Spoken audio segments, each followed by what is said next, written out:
Opisyal nang inanunsyo ng GMA na It's Showtime ang papalit ng nagsarang tahanang pinakamasaya. Simula April 8 ang airing ng It's Showtime. Sa contract signing ng GMA at It's Showtime ay isa-isang naglabasan ang mga host. Kaya lang nadismaya ang mga netizens kung bakit sa Karil na orihinal na host ay walang solo entrance. Iba-iba naman ang mga komento ng mga netizens.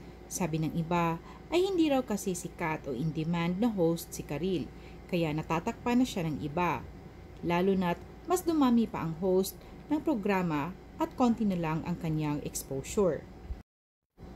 Ayon naman sa ibang netizens, ay pakanala raw ito para mapag-usapan ang It's Showtime, lalo na't sila na naman ang babangga sa Itbulaga sa TV5.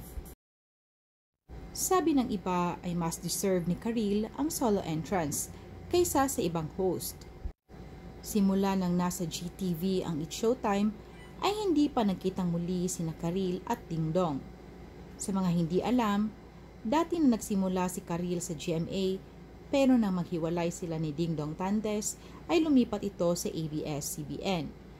Matapos ang maraming taon ay nakabalik na muli si Karil sa GMA. Nainakala ng marami na hindi na itutuloy ni Karil. Kahit may kani-kanilang pamilya na sila, ay hindi pa rin nagkaayos sina Dingdong at Karil. Kaya excited ang mga netizens kung ano ang magiging reaksyon nila pag sila ay nakikita-kita na. May pagkakataon na sana na magkita sila nang mag-guest sina Dingdong Dantes at Marian Rivera para sa kanilang movie na Rewind.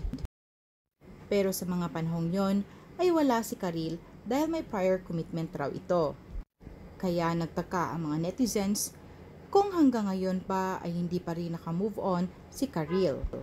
Mas lalo namang tumindi at nagsisimula na namang maungkat ang mga nakaraan ni Dong at Karil nang mag-guest ang It's Showtime sa Family Feud at wala na naman si Karil.